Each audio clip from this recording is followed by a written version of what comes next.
ಇನ್ನು ಸಾಂಪ್ರದಾಯಿಕ ಎದುರಾಳಿ ವಿರುದ್ಧ ಭಾರತಕ್ಕೆ ಭರ್ಜರಿ ಜಯ ಲಭಿಸಿದೆ. ಹೀಗಾಗಿ ಅವರಿಗೆ ಶುಭಾಶಯಗಳ ಮಹಾಪೂರವೇ ಹರಿದು ಬರ್ತಾ ಇದೆ. ಸಾಂಪ್ರದಾಯಿಕ ಎದುರಾಳಿ ಪಾಕ್ ವಿರುದ್ಧ ಭಾರತಕ್ಕೆ ಜಯ ಲಭಿಸಿದೆ.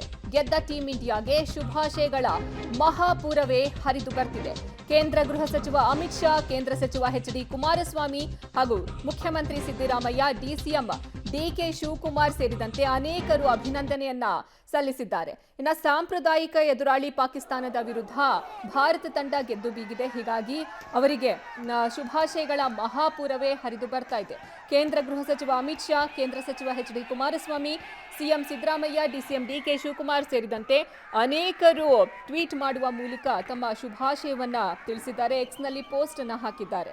ಇನ್ನು ಭಾರತ ತಂಡ ಇವತ್ತು ಗೆದ್ದು ಬೀಗಿದೆ ಪಾಕ್ ವಿರುದ್ಧ. ಹೀಗಾಗಿ ದೇಶಾದ್ಯಂತ ಸಂಭ್ರಮ ಮನೆ ಮಾಡಿದೆ.